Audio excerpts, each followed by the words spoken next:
bon askanu Thiaw ñu ngi leen nuyu di leen ziar bi ñu demee ci préfet nangul ñu autorisation bi ñuy def suñu marche bi nga xamante ni fulla ak fayda mooy marche bi nga xamante ni diggee bor la woon Mame Diop bu muy ñëw di campagne fii ci élection maire bi dafay ñëw carrément mu ne bis bu gagné Thiaw buntu pom ba lycée ba dañ ko goudron loolu la wax mun heure bu gagné yàlla def na mu gagné léegi tëli yi ñoo ngi ko war a defar xaw ma pavé yi moom ñëw na ci Thiaw mais ñun gisuñu dara ndake conseil affaire yi ñu ngi koy génn ñun yëguñu ci dara loolu moo tax mu lëndëm woon suñu xel Mame Diop daf ñuy jàppee gerte caabax moo fal Mame Diop kon ñun dañu war a yeew moo tax ñu def suñu marche bi tey fii si caabax bi mooy jour vendredi bi lañ ko doon def marche bi nga xamante ni réussir ni booy caabax yëpp génn nañ caabax tali la soxla mais moom lu mu bëgg def si tali bi ñun loolu ñu dul nangu mu dem ba si biir toog ak ay conseils ñu bëgg séddale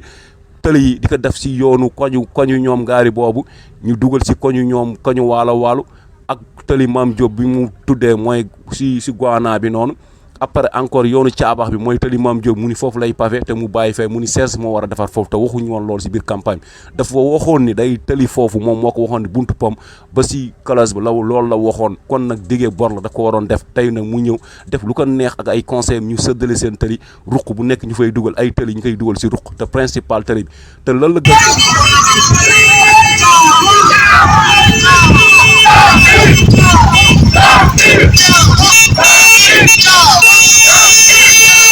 nit ñi mu ni 16 moo ko war a defar te moom moo war a defar loolu moom moo ni 16 moo ko waroon defar tey muy ñëw mu ni foofu 16 moo ko moom te 16 bàyyi na yoon boobu bu yàgg ba 16 ubbi pomam fële si ginnaaw machine am foofu la ñuy jàlle ba 16 bàyyil ñu télé bi kon Mame Diop mën nag mu ni ngeen jéem a baare pour texal 16 te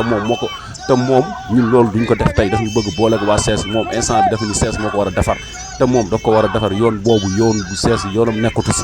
léegi Mame Diop ñun dañu xamul lan la bëgg lan la jàppee waa askanu Thiaw mais waa caabax war nañu yeewu xam ni Mame Diop bëggul caabax tey bëggul caabax ëllëg ñun nag ñoo ko fal jeunes yi nañ am fulla am fayda mu ni fu muy bëgg a dugal pavé yi si yoon yooyu ñun arrangé wuñu principal bi mooy yoonu jibi bi foofu la war a defar tali bi ñun waa caabax ñun loolu lañ bëgg tey moom lañu bëgg ëllëg waaw di leen ziar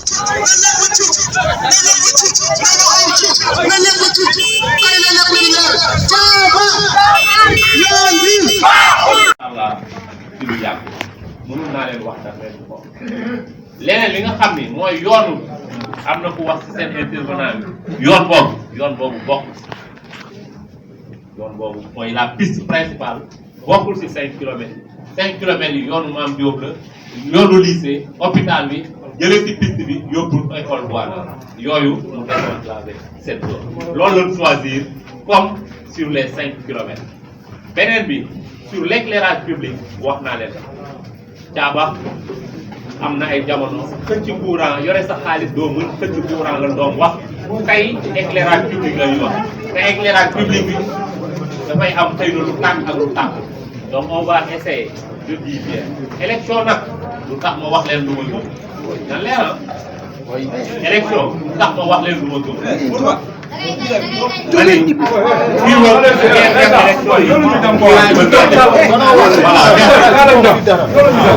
mu ni élection du tax mu wax lu mu munul te pourtant élection bi dafay ñëw diggal ñu mun daf ñuy defar tali ak pavé moom li mu wax li gëmu ko moo tax ñun ñu jóg dem duñ ko fa bàyyi ñu bàyyi ko foofu moom kenn mu wét ak moom dañ ko coupé bàyyi ñu ko sax mu eggale ñun duñu am ful ak fayda ñun politique taxu ñu woon jóg ñun affaire développement Thiaw moo ñu ñor comme que moom gëmul lu muy gëm li moom gëmul ñu bàyyi ko ay conseil am foofu ñu buqi bu xaaral ak ay adjoint am ñu romb ko dem loolu moo waral cause bi ñun foofu